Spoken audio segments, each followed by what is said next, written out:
안녕하세요. 60대 초반의 남성입니다. 늦은 나이지만 뒤늦게 찾아온 로맨스로 요즘 하루하루 행복한 날을 보내고 있습니다. 별거 아닐 수도 있지만 제게는 너무나 아름다운 러브스토리. 사연 보냅니다.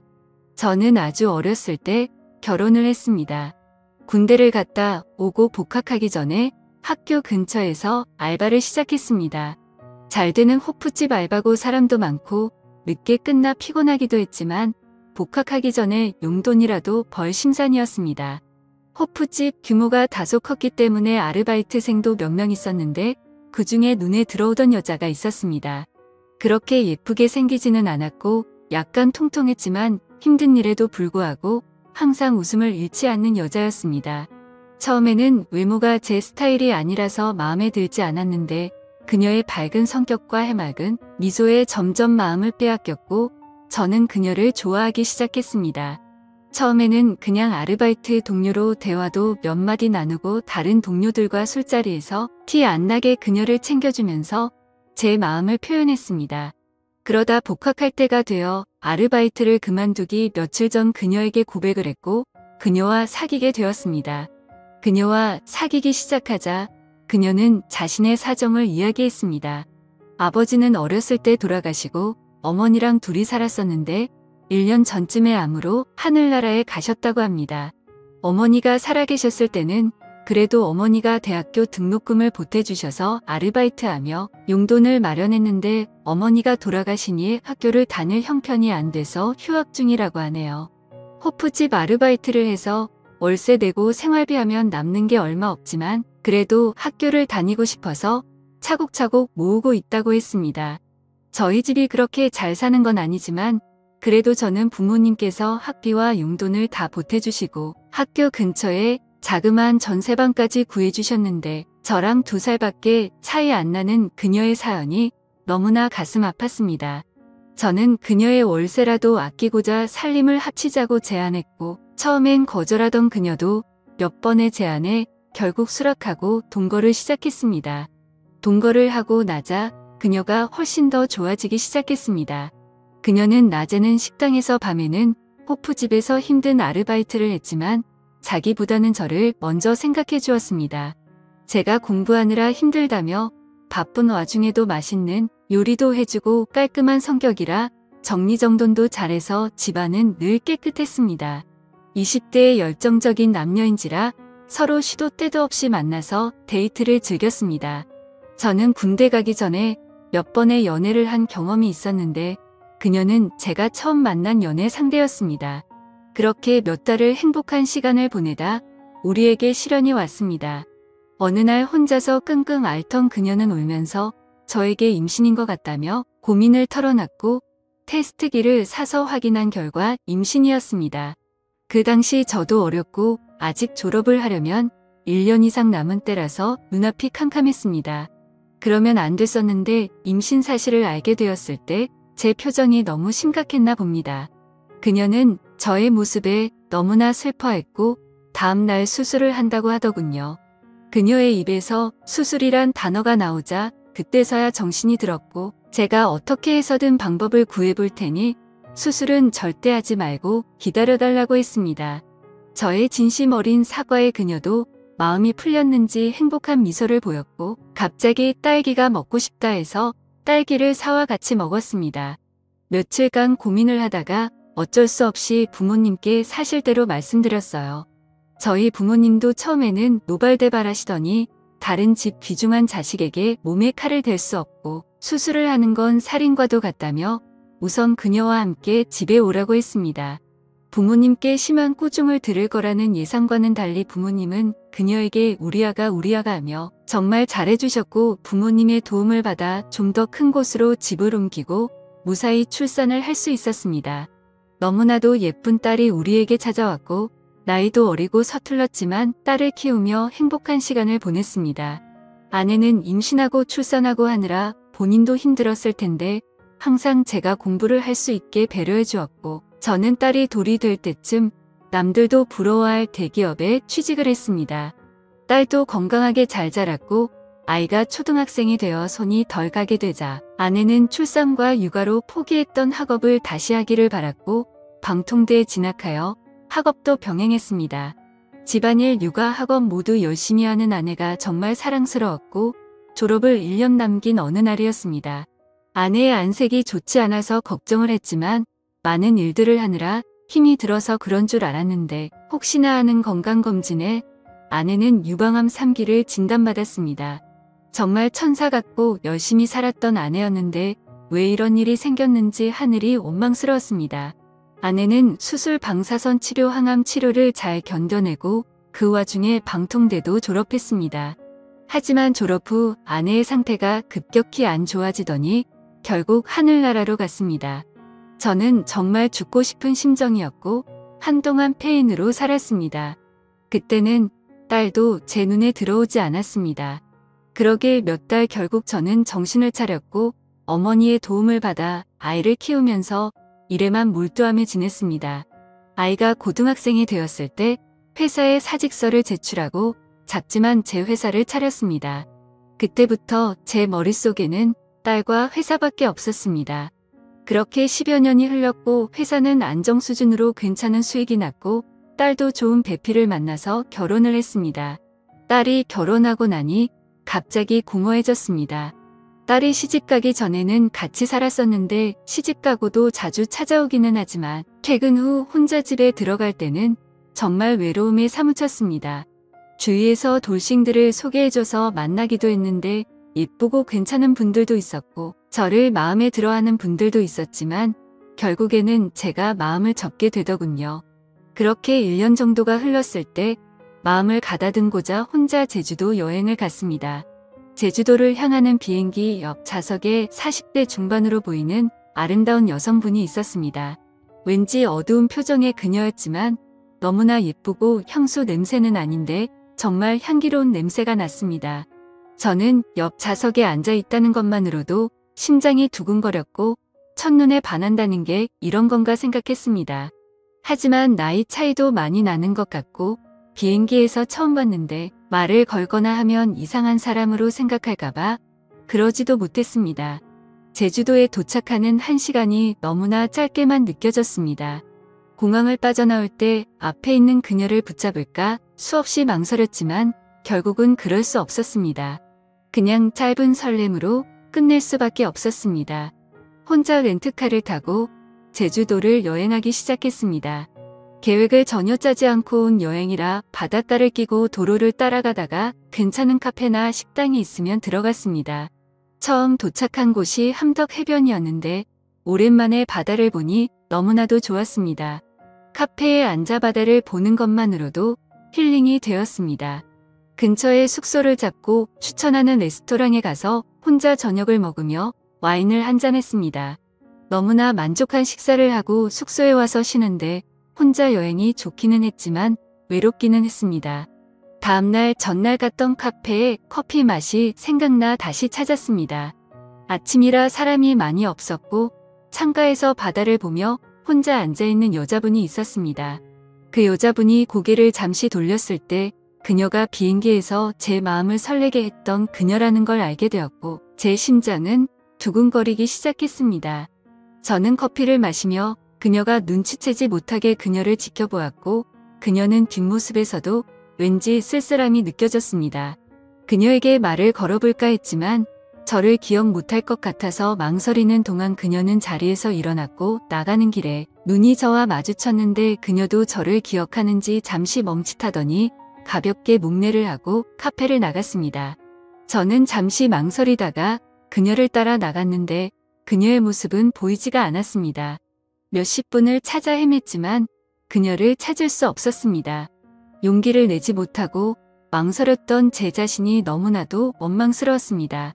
너무나 아쉬웠지만 이내 제 마음을 부여잡고 다시 여행을 하기 시작했습니다. 그녀를 잡지 못한 제 자신이 한심스러웠는지 여행은 재미있지 않았습니다. 그렇게 하루 이틀이 흘렀고 더 이상 혼자 여행을 하면 더 쓸쓸해질 거라는 생각이 들었고 예전보다 앞당겨 돌아가기로 했습니다. 제주도에서 마지막 밤은 해변에 앉아서 파도 소리를 들으며 맥주 한 잔 하기로 했습니다. 편의점 맥주 4캔과 주전부리를 사서 해변에 혼자 앉아 한잔하기 시작했습니다. 그렇게 2캔 정도 마셨을 때 정말 생각지도 못한 일이 벌어졌습니다. 해변 저쪽에서 저에게 다가오는 인기척에 고개를 돌려보니 어두운 밤이기는 했지만 달빛에 비친 그녀의 얼굴이 제 두 눈에 선명하게 들어왔습니다. 그녀도 저를 보고 놀랐고 눈인사를 한 뒤 저를 지나쳐 산책을 계속했습니다. 이번에도 망설인다면 저는 평생 후회할 거라는 생각이 들었고 용기를 내서 그녀를 따라갔습니다. 이야기 좀 나누고 싶다는 제 말에 조금 망설이기는 했지만 바닷가에 앉아 맥주 한잔하기로 했습니다.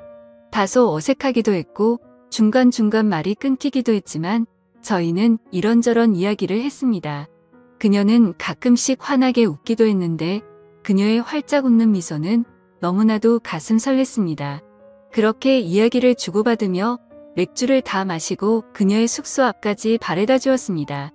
그녀는 저에게 감사하다며 남은 여행 잘하시라고 들어가려는 순간 저는 용기를 냈습니다. 괜찮으시면 남은 여행을 같이 하면 어떻겠냐고. 저도 혼자 여행도 좋기는 하지만 같이 여행을 해보고 싶다고 했습니다. 그녀는 난처한 표정이었지만 이내 알았다며 다음날 만나서 같이 여행하기로 약속을 했습니다. 다음날 그녀를 데리러 가며 혹시나 마음이 바뀌어 안 나오면 어떻게 하지 했으나 그녀는 약속 장소에서 환한 미소로 저를 반겨주었고 저희는 함께 여행을 시작했습니다. 아름다운 그녀와 같이 여행을 하니 너무나 즐거웠고 행복했습니다. 함께 보는 바다는 너무나 반짝였고 함께 마시는 커피는 너무나 향기로웠고 함께 먹는 요리는 너무나 달콤했습니다. 저희는 같은 숙소에 따로 방을 잡고 근처 이자카야에 가서 이야기를 나누었습니다. 같이 여행을 해서 그런지 전날보다 많이 가까운 느낌이었고 그녀는 저의 인생에 대해 궁금해하길래 결혼해서부터 아내와의 슬픈 이야기 딸아이가 결혼하고 너무나 잘 살고 있지만 외로움에 하루하루 힘든 이야기를 했습니다. 그러면서 제 명함을 그녀에게 건넸고 그녀는 그날 본인의 이야기는 많이 하지 않은 채 제 이야기를 너무나 잘 들어주었습니다. 다음 날도 함께 여행을 했습니다. 수목원에 가서 같이 산책도 하고 바닷가를 거닐기도 하고 이제 조금 가까워졌는지 장난도 치고 정말 행복한 시간을 보냈습니다. 저녁 노을을 배경으로 바닷가를 산책할 때는 가볍게 손을 잡기도 했습니다. 숙소를 잡고 숙소 앞 분위기 좋은 와인바에 가서 와인을 마시며 대화를 했습니다. 그녀는 술이 조금 취했는지 아니면 제가 편해졌는지 본인의 이야기를 하기 시작했습니다. 그녀는 40대 초반이고 아들이 하나 있는 유부녀라고 했습니다. 그녀의 남편은 평소에는 너무나 자상하고 괜찮은 사람인데 술에 취하기만 하면 사람이 돌변한다고 했습니다. 처음에는 물건을 던지거나 가구를 망가뜨리는 선이었는데 몇 년 전부터 심해지더니 자신을 때리기도 하고 최근에는 아들한테까지 손을 대기 시작했대요. 몇 번이나 이혼을 하려고 했지만 그때마다 다시는 안 그러겠다고 무릎까지 꿇고 울고불고 매달리는 남편을 참아내치기가 힘들었대요. 저런 아빠라도 아들에게 아빠가 있어야 한다고 생각해서 그동안 참고 살았대요. 그러다 몇 달 전 남편이 아들에게까지 손찌검을 했고 아들은 그 트라우마로 한동안 힘들어했대요. 지금은 아들도 많이 괜찮아졌지만 아빠를 너무나 무서워하고 있다고 하네요. 남편은 다시는 그러지 않겠다고 또 매달렸고 이번에는 정말 끝을 내야 할 것 같아 생각을 정리하고 싶어서 혼자 여행을 왔다고 했습니다. 예쁜 얼굴에 가끔씩 보이는 어두운 표정이 그것 때문인 걸 알게 되었어요. 저는 그녀의 어깨를 다독여주며 그녀를 위로해줬고 그녀는 서러움이 폭발했는지 제 품에 안겨 후 느껴 울기 시작했습니다. 그렇게 수십 분 그녀를 다독이고 그녀도 이제 좀 괜찮아졌는지 해변을 걷자길래 손을 잡고 해변을 걸었습니다. 그녀의 작고 가느다란 손을 잡고 아무 말 없이 해변을 걸었습니다. 그녀를 방 앞까지 데려다주고 돌아서는데 그녀가 제 손목을 붙잡았어요. 자연스레 그녀의 방에 들어가게 되었고 서로의 마음을 확인하고 저희는 그렇게 함께 시간을 보냈습니다. 이후 저는 그녀에게 앞으로의 여행도 함께 하기를 바랐고 그녀는 아무 말 없이 미소를 보였습니다. 다음날 아침 햇살에 눈을 떴는데 옆자리에 그녀가 없었습니다. 화장실에도 없는 것 같았고 아침 산책을 나갔는 줄 알았는데 그녀의 캐리어가 없다는 것을 알게 되었습니다. 화장대 위에 그녀가 쓰고 간 메모장이 있었는데 좋은 추억 만들어줘서 감사합니다. 행복한 여행과 인생 되시길 바라겠습니다. 라고 적혀 있었습니다. 저는 그녀를 놓칠 수 없어서 호텔을 나와 그녀를 무작정 찾기 시작했습니다. 같이 갔던 해변 카페 식당도 가보고 했지만 그녀의 모습은 찾을 수 없었습니다. 그녀와 처음 만났던 함덕 해변 카페에 가서 그녀가 앉았던 자리에 앉아 멍하니 바다만 바라보았습니다. 더 이상 여행을 할 수 없을 것 같아 다시 서울로 올라왔습니다. 서울로 올라와 다시 일상으로 돌아왔지만 마음 한구석이 너무나 아팠고 공허했습니다. 그녀를 잊기 위해 일에만 몰두했지만 그것도 잠시 문득문득 그녀가 생각나 눈물을 흘린 적도 많았습니다. 그 뒤로 두세 명의 여성분을 소개로 만나봤지만 제 마음은 온통 그녀에게 가 있었기 때문에 전혀 눈에 들어오지 않았어요. 제가 아는 거라고는 그녀의 얼굴과 나이밖에 없으니 어떻게 할 방법이 없었어요. 그냥 하루하루 그녀를 떠올리면서 그렇게 1년여가 흘렀습니다. 그날은 아침부터 웬일인지 기분이 너무 좋은 월요일이었습니다. 상쾌하게 아침에 일어났고 출근길도 평소보다 안 막히는 느낌이었어요. 출근을 해서 일을 하다 직원들과 점심 식사 후 커피를 한잔하고 있는데 모르는 번호로 전화가 왔어요. 전화를 받고 상대방의 목소리를 듣자마자 놀라서 들고 있던 커피를 떨어뜨릴 뻔했어요. 수화기 건너에서 들리는 목소리에서 그녀임을 느낄 수 있었어요. 저는 너무 놀라서 아무 말도 할 수 없었고 그녀는 차분하게 안부를 묻더니 주말에 서울에 올라갈 일이 있는데 혹시 만날 수 있냐고 했습니다. 저는 주말에 약속이 있었지만 당연히 약속 없다며 보자고 했고 만나는 시간과 장소를 정하고 전화를 끊었습니다. 전화를 끊고 나서도 떨리는 숨과 심장이 멈추지 않았습니다. 부하 직원들이 사장님 무슨 일 있냐고 걱정되듯 물어봤을 정도로 제 모습이 평소와는 달라 보였나 봅니다. 수십 분이 흘러 마음이 좀 진정됐고 그녀의 목소리를 들었다는 것만으로도 너무 기뻤고 주말에 그녀를 다시 볼 수 있다니 너무나도 행복했습니다. 그녀와 만나기로 한 날짜를 기다리며 하루하루가 설레고 행복했습니다. 드디어 그녀와 만나기로 약속한 날이 되었습니다.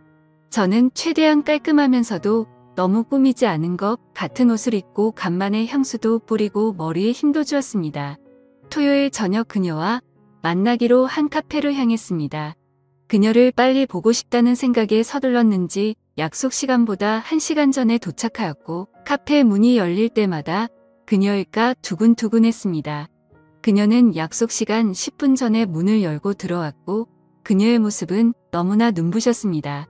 그녀는 제 앞에 앉아서 환한 미소를 보였고 저는 그 모습에 감탄할 수밖에 없었습니다.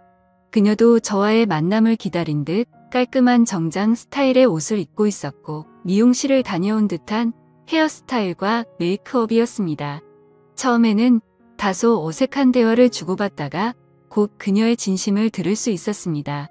제주도 여행에서 그녀도 저에게 사랑을 느꼈고 저와 보낸 그날이 너무나도 행복했다고 합니다. 새벽에 자고 있는 저를 보면서 계속 만나고 싶다는 생각까지 했었다고 합니다. 하지만 아무리 남편이 폭력적이고 이혼까지 생각하고 있었다고는 하지만 아직 이혼하기 전인 몸으로 다른 남자와 있다는 죄책감이 몰려왔고 그래서 저에게 말도 없이 떠났다고 합니다. 제주도에서 돌아와 남편과는 이혼 절차를 밟았다고 합니다. 이번에도 남편은 울며 불며 매달렸지만 이번에는 정말 이혼하기로 결심했고 받아들이지 않는 남편 때문에 소송까지 하느라 1년여가 걸렸다고 합니다. 제가 준 명함을 보면서 전화를 걸까 말까 망설였지만 이혼이 결정되지 않은 상태에서 저에게 전화하는 게 저에게도 미안했다고 합니다. 한두 달 전쯤 이혼을 하게 되었고 용기를 내서 저에게 전화를 했다고 합니다. 그녀의 말에서 진심 어린 사랑을 느꼈고 그녀의 손을 잡고 고맙다고 말했습니다. 저희는 근처 근사한 레스토랑에 가서 식사와 와인을 가볍게 마시고 행복한 시간을 보냈습니다. 대화를 나눌수록 그녀가 통하는 게 너무나 많았고 우리는 정말 행복한 시간을 가졌습니다. 다음 날 우리는 한강을 찾아 산책을 했습니다. 1년 전 제주도에서 해변을 같이 걸을 때처럼 손을 잡고 걸으며 너무나 행복한 시간을 보냈습니다. 그녀는 대전에 살고 있어서 저녁에 서울역으로 바래다 주었고 안타까운 그녀를 보내주었습니다.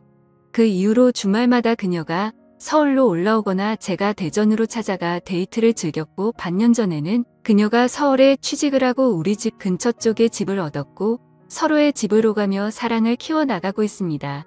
저도 그렇고 그녀도 그렇고 서로의 자녀를 생각해서 재혼은 생각하고 있지 않지만 서로를 사랑하는 마음은 진심인 걸 알기에 결혼하지 않고도 이렇게 노년을 함께 보낼 수 있을 거라 확신하고 있습니다.